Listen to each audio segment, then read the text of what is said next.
Hi, everybody. This is Jim Cornette, pro wrestling legend, and you're listening to the Book in the Territory Unprofessional Wrestling Podcast. This is the artist formerly known as Daryl Van Horn, James Mitchell, the Sinister Minister, and I'm here to let you know I would rather slam my cock in a car door than to miss the dulcet tones of Hard Body Harper, my illegitimate son, on Booking the Territory podcast. Welcome back, everyone, to this week's episode of our Smoky Mountain Rasslin podcast. This is Smoky Mountain Wrestling, episode 177, June the 17th, 1995. And this is Booking the Territory, the unprofessional wrestling podcast. For today, I'm sitting here with Doc and Hard Body Harper. Harper wasn't going to join us, but he's hanging around. The man's got dedication and perseverance, and we appreciate that. So, Harper, I'm not even going to ask you how you're doing because I know the answer is let's get this shit rolling, right? Yeah, fuck. Doc, what about you? Well, if that's the case, we better head to the ring. By the I way, agree. This building is the shit. Well, while we're talking about that, let me point something out. First off, I want to say shout out to Disrespectfully Classy, Marky Blasty, Kyle Riley, and Mike Childry for their patronage each and every month. We are back in Sevierville, Tennessee at Caton's Chapel Elementary School. We have been here quite a few times. I don't know the exact number, but it's been at least 5 or more. I know this because the first time we were here, I got called the N-word for not saying Sevierville correctly because some hillbilly, uneducated chicken fornicator, he just had to show me the one thing he knows how to pronounce in America, and that was Sevierville. So I wanted to point that out. Sevierville. Now, for all our people in Sevierville out there, we love you. It just was this one asshole. So, Drew, I think you live in Sevierville, so I wanted to mention you, and thank you very much. Can you imagine how depressing it would be to be a little kid having to play dodgeball in that building? No, because I played in some buildings worse than that, so I'm just going to say... That's true. Bro, you act like New Orleans ain't its own shithole, man. I mean, come on, man. I can't say things like that. Yeah, for real. I mean, even Metairie is turning into a shithole, right, Hopper? No. No? Oh. But y'all... New Orleans is just its own little fucking animal. Damn. Oh, all right. Well, that's nice. Thank you, Hopper. I appreciate the kind words about my city and where I'm from. Thank you so much. Yeah. But anyway, I'm sure Sevierville is better than New Orleans. But anyway, all right. Can we jump into things, Doc? Oh, absolutely. All right, so I've got the Patreon video rolling. You can get that video at tinyurl.com/PatreonBTT. And with that said, Les Thatcher and Chip Kessler kick off the show. Kessler tells us we will see the debut of the Headbangers, Thrasher and Mosh. Yes, they are here in Smoky Mountain. And more from the Bullet Bob and Cornette saga that Harper loves to hate. Always right. Doc, any thoughts on the opening right there? No. The Headbangers in the first matchup are going to take on Larry Santo and Mike Mason. This is the Headbangers without their skirts yet and kilts, just to point that out. They win with a big combo of a powerbomb and leg drop off the top rope. Kind of impressive of a finisher, I will say. Doc, any thoughts on this match and how it ended? He's doing the skank right there, man. I like that finisher. That's nice. That finisher was nice, man. What they did. He planted the shit out of him. I always liked this gimmick, especially for the time. We got one of them wearing a Slayer shirt. What's your favorite Slayer song, Mike? Who the fuck is Slayer? You like Slayer, Harper? I listened to them a little bit back then. Yeah, me too. It's a little. It's a little much. Right. They just recently retired, came off the road. Yeah. But they work stiff, Mike. Yeah. Like Seasons in the Abyss and shit. That was some good shit right there. I mean, yeah. Stiffer than like NWA, Fuck the Police, and that's pretty stiff. Well, it's a different approach, I would say. Yeah. They're working some. Well, they worked some very close to satanic imagery, and then some like Nazi imagery. That's true, huh? Yeah. Sounds riveting. So on their Mike, on their their debut album, the song titles were "Evil Has No Boundaries," "The Antichrist," "Die by the Sword," "Fight Till Death," "Metal Storm," "Black Magic," "Tormentor," "The Final Command," "Cryonics," and "Show No Mercy." Okay. Does that sound like something you want to throw on for you and Sasha to get down? Are you kidding? You ought to try that sometime. Hey, No. hey, baby, I want to. No, I'm not going to try that sometime. So then, How does that sound? A couple of years later, they put out a record called "Hell Awaits." Yeah, I got that one. "Hell Awaits" is the first song. "Kill Again" is the second song. "At Dawn They Sleep," "Praise of Death," "Necrophiliac," "Crypts of Eternity," Necrophilia. and "Hardening of the Arteries." And then they had South of Heaven. Yeah, that was a good record. Yeah. On and On, South of Heaven. Yeah. Can I tell you, this is riveting audio for me to listen to because I have no point of reference for these clowns. Clowns? Just because you don't understand it or know what it is, you just hate it. Did I stutter, motherfucker? I said clowns. All right. Yeah, that's what I thought. Okay, way to back me down, sir. Yeah. Okay. The Headbangers, while Doc was talking about Slayer and Harper were talking about Slayer, they cut a promo. I got nothing from it. Did you have anything, Doc? It was, It was, my notes were it was decently weird, but nothing special. And then Tracy and Dirty White Boy cut a promo. They were promoting Summer Blast, which is coming up. I don't really have anything from it, but I did want to say it really never gets old hearing Tracy spell thug. I don't know how to explain it to someone that doesn't understand it, but him telling us what THUG stands for is fabulous. Doc, your thoughts? He was talking about the Headbangers, and I thought he should have said, "I bang head too," and then high five Dirty White Boy. That's nice. I bang headboards too, brother. You remember Bobby Blaze? Why we I don't fight, know if, man? Why we fight? We should hang out. I don't know if we were. I bang head too. I don't know if we were recording when Bobby told me this one time, so it may be on this show. It may not. I just know we were talking one time. It may have been after we recorded. So if it is, I'm sorry, Bobby, and I'm not supposed to say this. I'm gonna say it. He was talking about Tracy banging rats back in Smoky, and he was like, dude, I was in the room one time and Tracy's in the other room banging this rat, and I'm like, Jesus fucking Christ, are you killing this broad? He was like, Tracy, according to Bobby, Tracy was slaying him back in the day, bro. I mean, you think of the rock and roll and Stan Lane and Ric Flair, Tracy was nailing them in the Smokies, according to Bobby. Damn. How do He's a man of the people, bro. How do we know he's not still doing that? Yeah. Well, he may be. I didn't say he wasn't. I was just saying back then. Oh. Yeah, okay. Doc, any thoughts on Summer Blast that's coming up? No, it's going to be a blast. It'll be a blast. This summer. This summer. We also get a replay of Al Snow and Unabomb from last week. They replay that whole promo. We literally just talked about it not even 15 minutes ago. So it was on the end of last week. That was a week ago, pal. Shub. Kayfabe, brother. And now that we go to the next segment of the show, we got Al Snow and Unabomb. I'm sorry, we got the Wolfman and Lee Thomas versus Unabomb and Al Snow, the dynamic duo.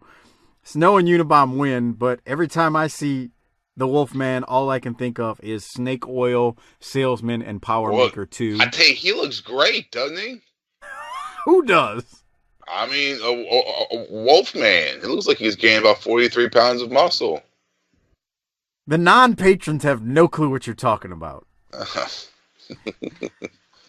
Power Maker 2. If you're in the Facebook group or on Twitter, you would have seen that commercial from Smoky Mountain Wrestling. It won't be aired for another 3 to 4 months on this show, but Power Maker 2 was a supplement, and we cut a Patreon special just on a 1 minute long commercial. And it's glorious, so it's out there for patrons now. If you're not one, become one. tinyurl.com/PatreonBTT. The best part about it is the Wolfman is the sponsor athlete for Power Maker 2.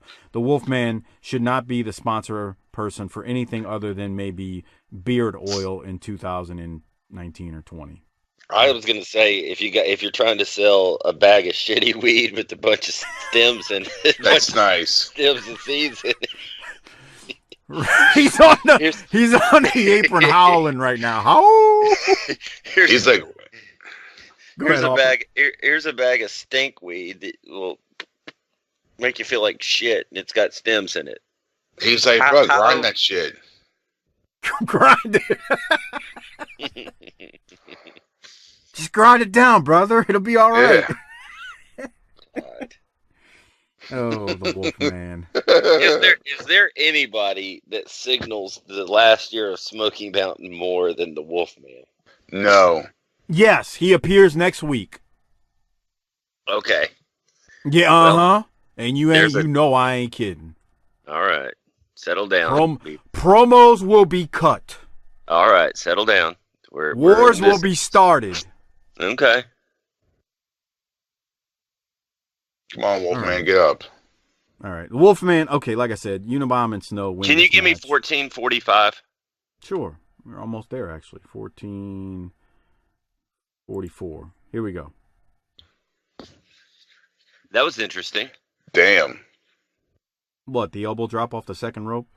Yeah, but the way he did it for a guy that size? Wolfman was too close to the ropes on that one, though. Well, because Kane is a big dude, but he's whatever. It's a nice move for somebody his size. Hey, let's not forget. Kane was a very agile and mobile big man. He wasn't just some lumbering dude. The fucking Wolfman. Every time I look at this dude. Look at this guy, bro. Who fucking canceled? It's not who canceled. It was Budrow's lackey for the fucking territory, bro. We need to know more about the Wolfman. I told you I want him on the show. Look at that. He fell over like a sack of shit. God. We need Tommy Noe, if you're listening, do you have any idea how we can get in touch with the Wolfman? We need Kessler, the Wolfman. We're starting to build the list for the end of the show. Who we need. So Kessler, Wolfman, of course, Cornette, Tommy Noe. If his health is okay, he'll be back on. But I definitely want to talk to Chip. I definitely want to talk to the Wolfman. Hell, I want Kane on. I've tweeted him a few times. He never responds. He's too busy being a mayor right now. So it is what it is. Okay. Let's keep going. You ready to go to this next promo, Doc? Yes, sir. This is where we find out what the Rock and Roll Express stole last week. So here. And I also want to know if at 1728 does Snow face palm less. Okay, so let's pay attention to that when you're watching it. That's going to be about 30 seconds into this, so pay attention if you're on Patreon, especially for Doc and I and Harper. Thunderdome cage match, the big one with Unabomb and Al's. I don't want to talk about no cage match. What I want to talk about is what I talked about last week. Last week when I had to buy time on this stinking TV program just to express my views. Most people would be happy to hear me, but no. I had to buy time to get on this TV show. A TV show I'm the rightful star of. Somebody stole our property. Excuse me. What? Let me steal the microphone back. All right. Now, I don't know who stole what. I don't even know what the property was. I think you have a part in it, wait Les. a minute. What I do have is a videotape of a couple of gentlemen that are not on this program today, and that's Ricky and Robert, the Rock and Roll Express. Let's listen to what they've got to say. You know, Robert, we got something right here that belongs to Al Snow and Unabomb, and I heard they've been looking for it. But a little bird left it on our front porch. But, we want to apologize to all the people while we're not on TV this week.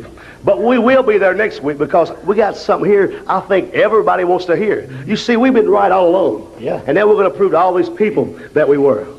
But you see, Al Snow, you won't give us a title match. But I think we got a little leverage right here.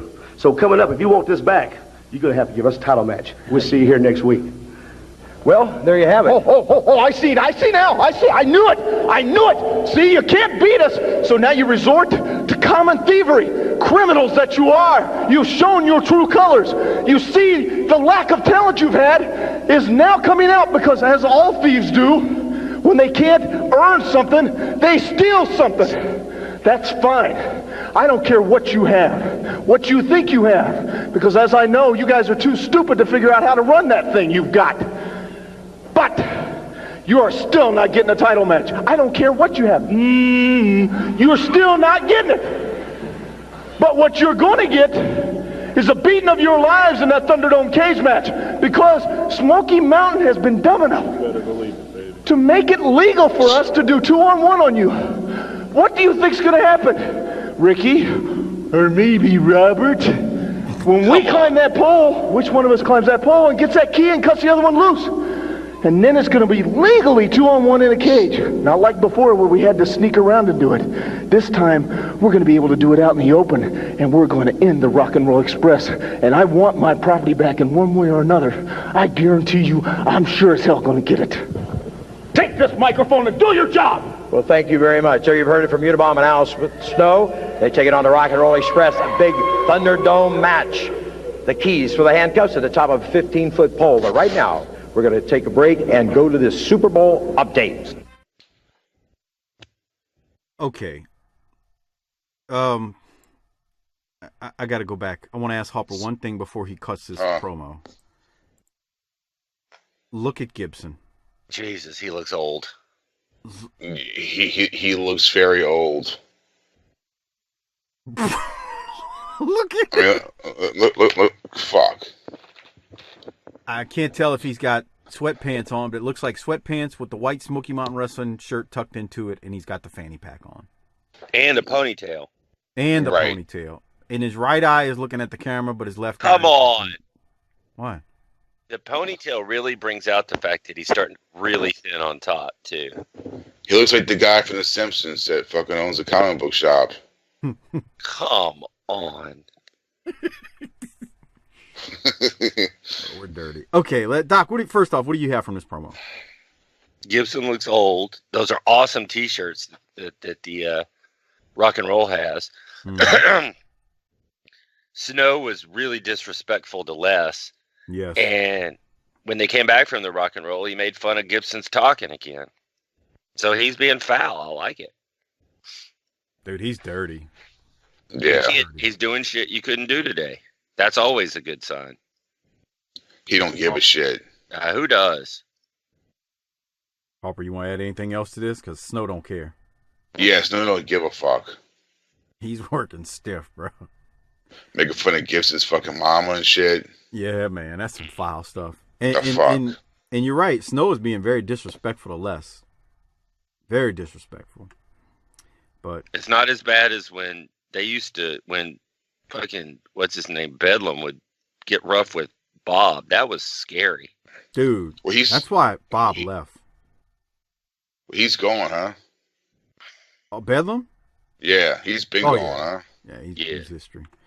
Okay, so first thing I want to do is mention, as we keep going, assuming y'all don't have anything from the promo, Tommy Noe runs through plugs for the Super Bowl of wrestling. You heard Les say something we're going to get about getting a Super Bowl update. So Friday, August the 4th, from Knoxville Civic Coliseum, titles from the WWF, Smoky Mountain Wrestling, USWA, and NWA will be on the line. And my biggest note here, Doc, is when you hear this plug, this is when you know you're officially about to move into the last chapter and phase of Smoky Mountain. Because I don't want to spoil it for anyone, but it is going to spoil it if you've never seen it. This is the last big show, and in my personal opinion, having watched it now twice, once you get to this show, things kind of start going downhill, and that's that. But I don't know. Doc, your thoughts? We're going to get more into it, but that's just kind of my initial thought, and we'll elaborate more on it as we go through those episodes. But what do you think? Yeah, I think this is a fantastic show. It's amazing. It's a real high point. And then right after that, it starts to go downhill fast. And we get Budrow. We get Budrow, and it's fucking phenomenal. The promo that we're going to get from Buddy leading up to this event. So I just want to point that out. Harper, you haven't seen it yet, right? Yeah, okay. So we won't say anything else at this point. So let's now go to confrontation with Jim Cornette, Buddy Landel, and Cornette's militia. Oh, my God. Here it is.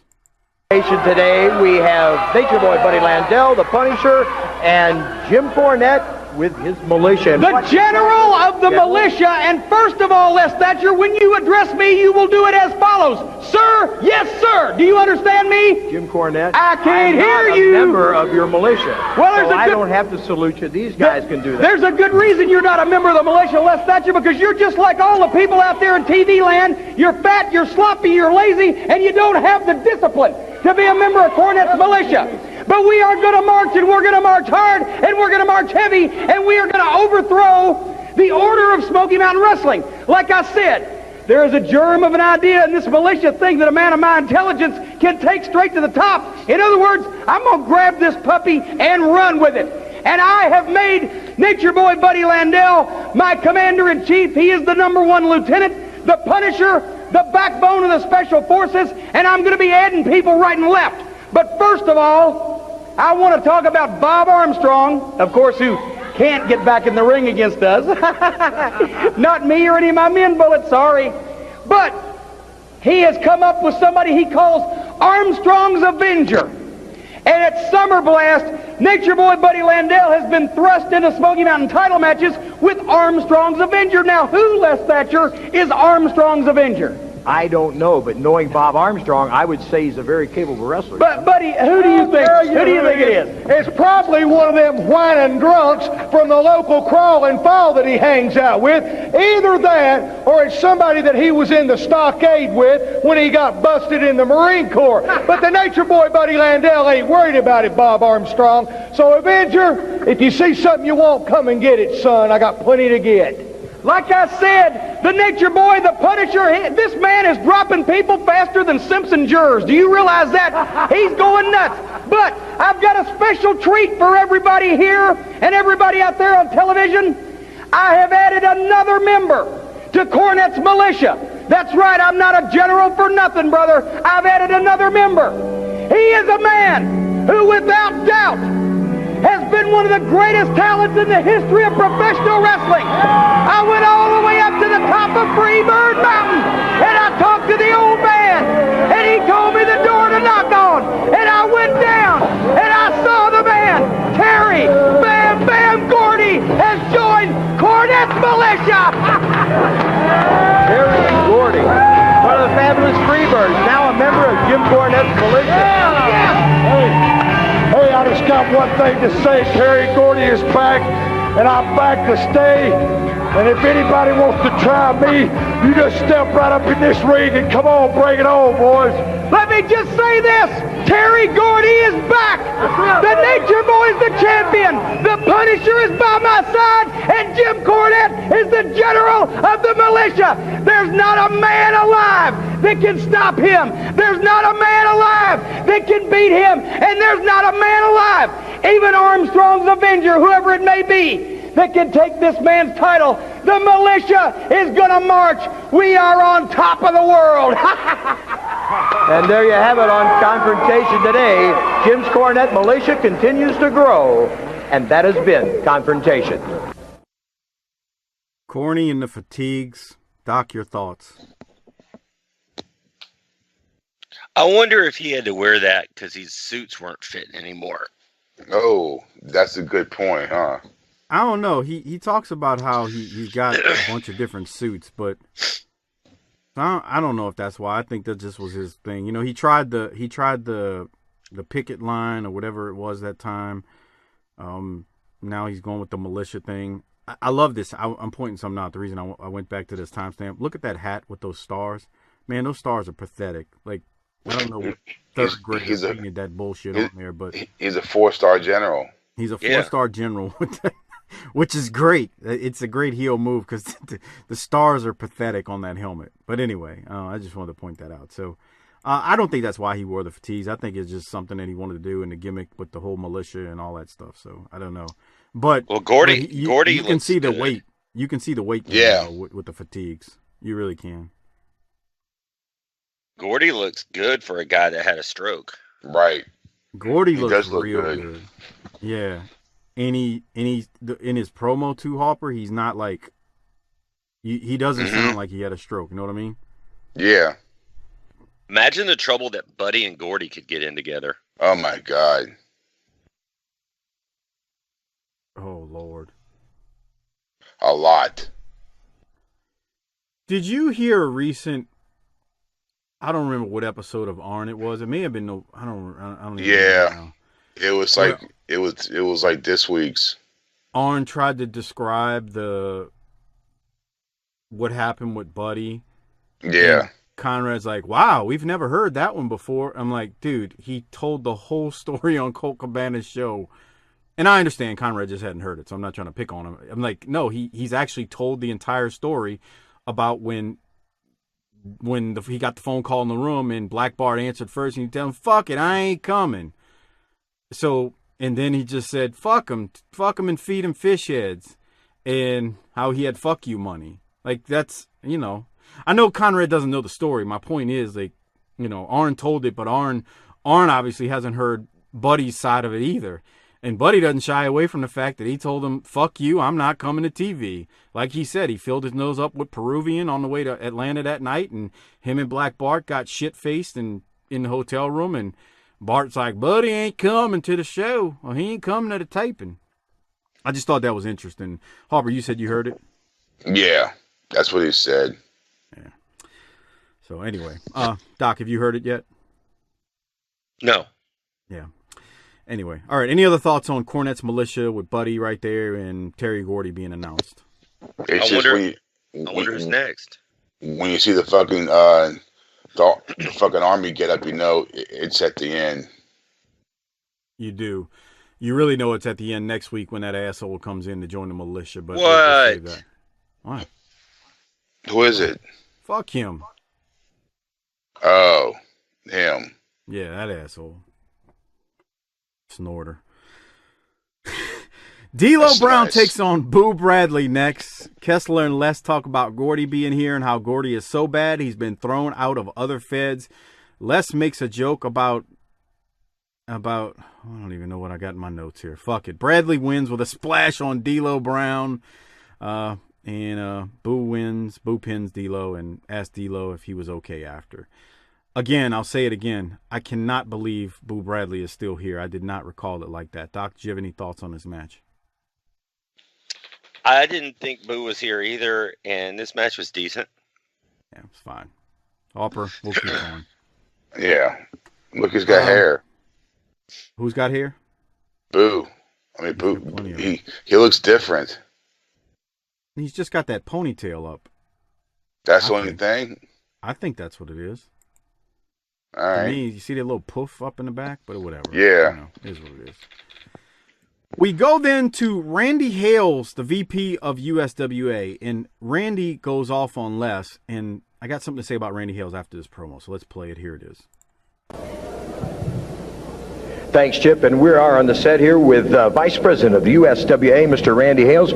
Randy, you've asked for some interview time, and what do you have on your mind? First of all, Les, I'd like to say, as the Vice President of the USWA Wrestling, which I want everybody to know, the longest running, the most tradition of any wrestling company anywhere in the world, I'm a very busy man. Have to fly a lot of places. I have a lot of responsibilities.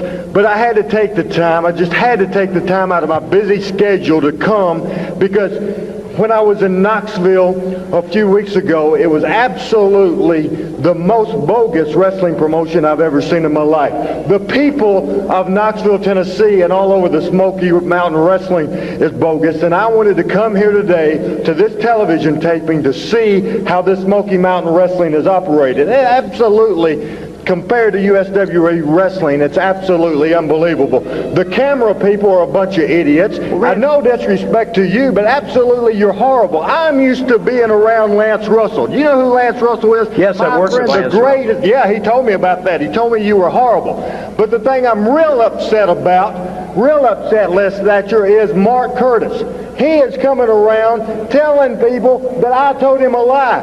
I'm an executive in charge of running a wrestling company. I don't lie to anybody. You're obviously not a goodwill ambassador. Hey, let me do the talking here. You come to my television, I'd let you have your piece. I want to tell Mark Curtis that he is a skinny, no-good, bogus liar.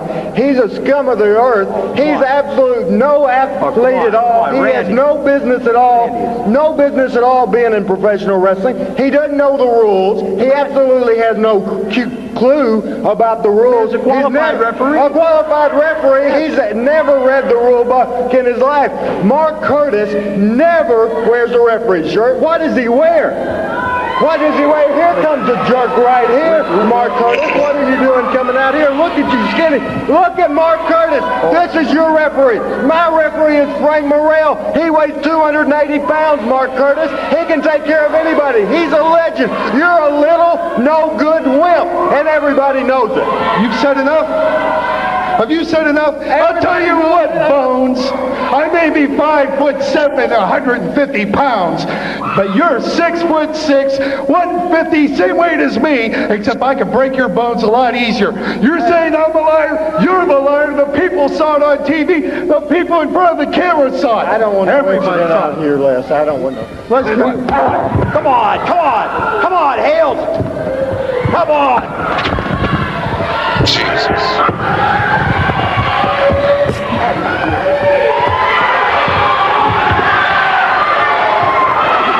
Ladies. All right, Doc. Randy Hales. I was playing an episode of something that he was on my phone, and it was on the speaker, not the headphones.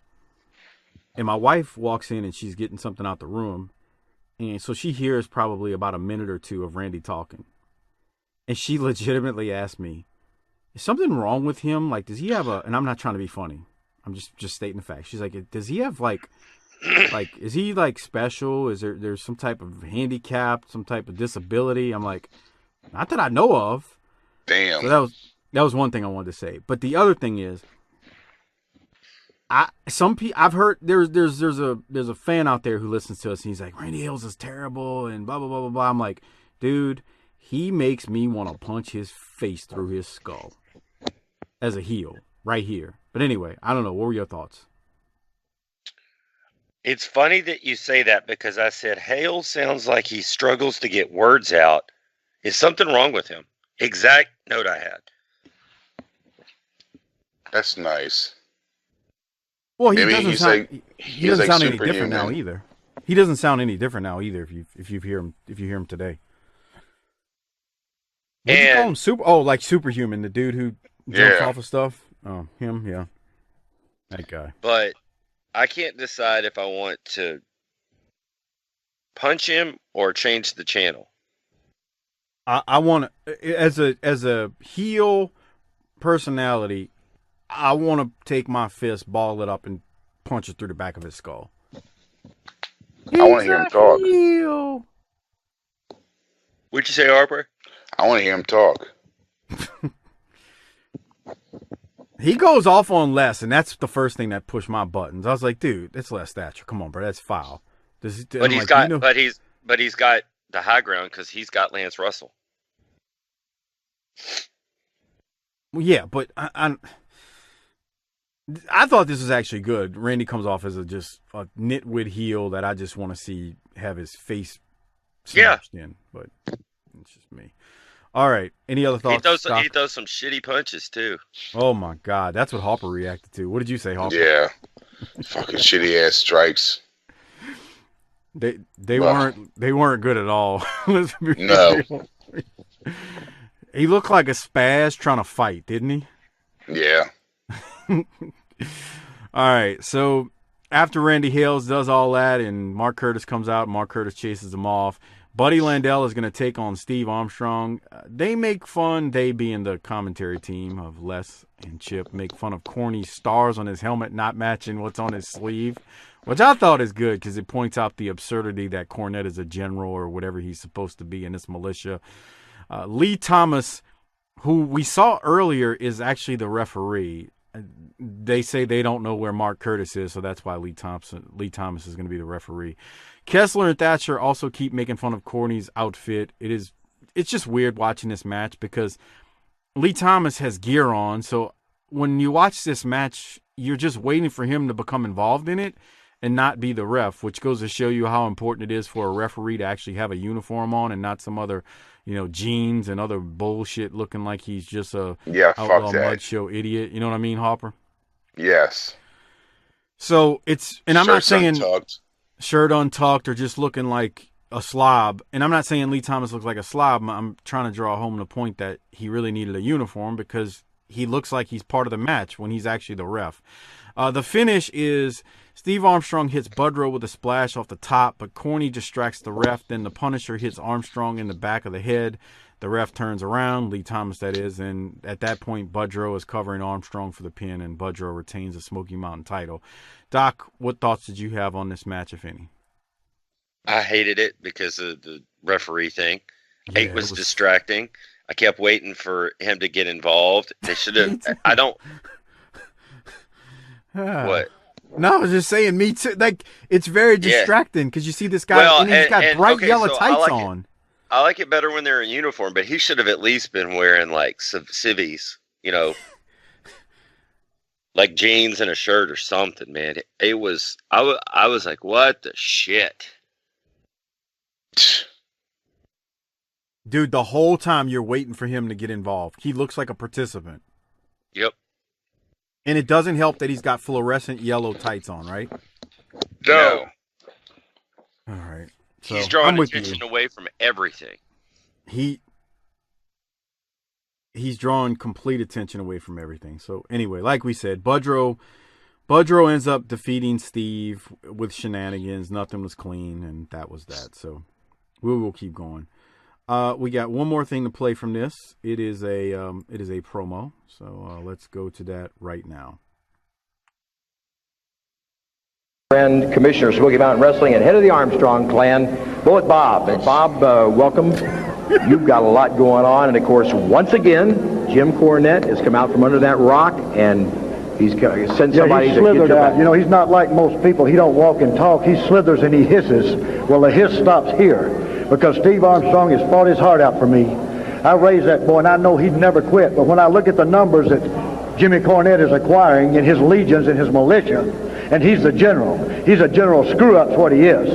And I'm not going to let Steve stand there and take that beating from all those people because he won't quit, he won't give up until they finish him completely. But there's more than one little trick in the basket. And I've got a man right here with me, and I'm going to call him Armstrong's Avenger. And he's going to take care of business. He's going to help Steve. He's going to get the job done because I can't touch him. As much as I'd like to choke his eyeballs out of his head, he's got that little piece of paper, and if I touch him or his legions, I'm gone. Well, I ain't ready to go. I want to stay here the duration, and I'll find a way to get to him one way or the other. My Avenger is ready. He's going to take on Buddy Landel at Summer Blast. He's going to beat him for that title, and when he does beat him for that title, we'll be in control, and we'll find a way to fish Cornette out of that little trap he's got himself into. I'll lay the trap. He'll fall for it. So this is the man you're putting all the money on. That's right here. That's Armstrong's Avenger. Don't worry, he can take care of business. Here, Mr. Thomas. Hey, let me ask you a question. Is that Armstrong's Avenger? Yeah. What in the world is that? You better stick a stake in the ground and tie him up in case a strong wind comes by because he's liable to blow away. What did you believe that? Hey, you better get back to your job changing oil at the Jiffy Lube, boy. This ain't no 9-to-5 job, boy. This is a real man's world, and I run it. Hey, that's the greatest thing I've ever seen in my life. Last time I saw a leg like that, it had a message tied around it. You know, they can laugh. Now, go on, laugh. laugh. He's so skinny he can tread water in a garden hose. Look at that. Hey, I tell you what, we don't have to wait till Summer Blast. Now that I've seen Armstrong's Avenger, buddy, would you like to take it? Do we have any time left in this show? No. Well, how about next week? Would you like to take him on next week? I tell you what, Bob Armstrong, I'm so confident I can beat him. Since there ain't time to do it right now, which I want to do, I'll wrestle him next week on TV and give him the beating of his life. His Alzheimer's must be kicking in if he thinks that's something. You know? Oh, yeah. Will you go for that next week, Buddy Landel, and your Avenger on TV here? Listen, if you'll go for it, my Avenger will be ready. Don't you worry about it. Laugh all you want to. He who laughs last, laughs the loudest. My Avenger's ready. You make sure butthead Buddy Landel is ready. So then that's going to be the match then. It's going to be Landel. That's the first time that Buddy Landel will ever have wrestled together. Looks like a slat out of Venetian blind. Well, the commissioner says he'll sign it right now, Cornette, so you've got what you want. These guys next week on this program, the Avenger against Buddy Landel.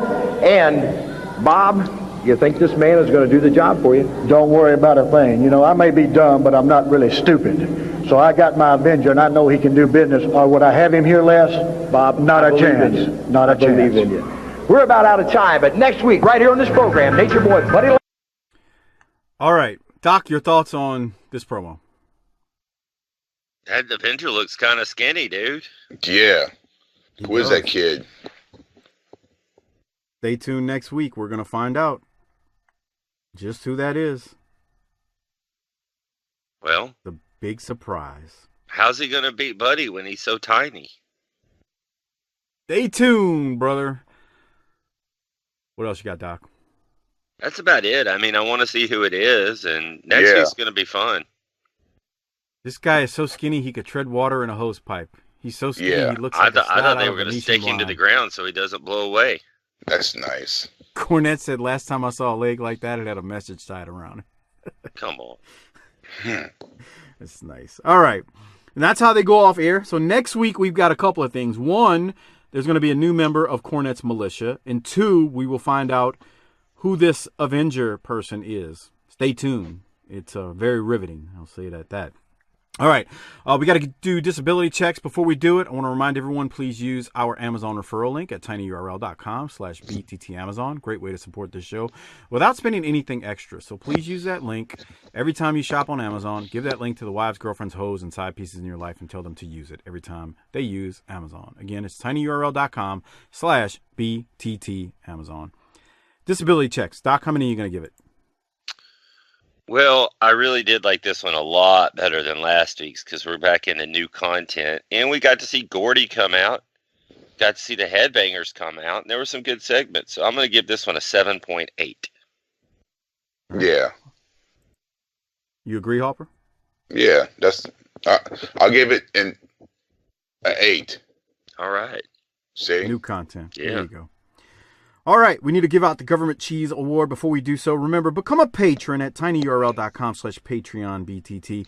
We don't have ads on this show. We don't have commercials. We don't try to sell you dong pills or dick pills. We don't try to sell you ball groomers and things of that nature. You know, I'm just saying, we don't have all that. There's no money coming in on that stuff. So become a patron at tinyurl.com/PatreonBTT and get access to all 200 plus Patreon exclusive episodes that are up for you.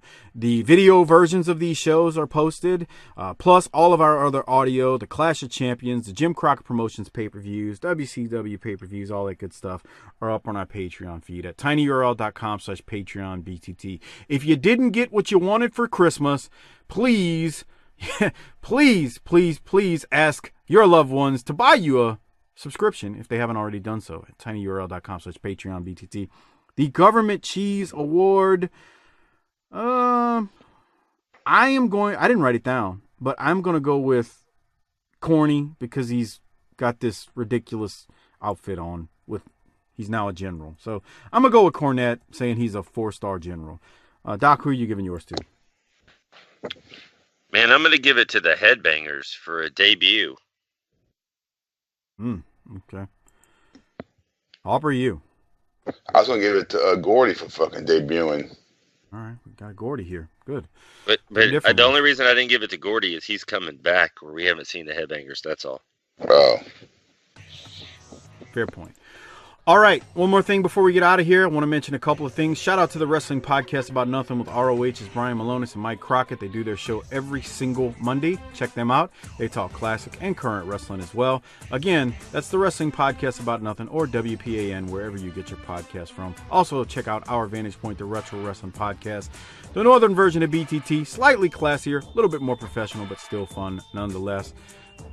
Doc, I don't have anything else, man. You got anything before we go do yet another episode where promos will be cut? Jesus. Damn. It never ends with this show. Promos will be cut. I guess it's nothing, Doc. You don't have anything else? No, I'm ready to get it. Get it. Yeah. Get it. Yeah, boy, yeah. Harper, hit the tagline. Take us home. Book it, bitch.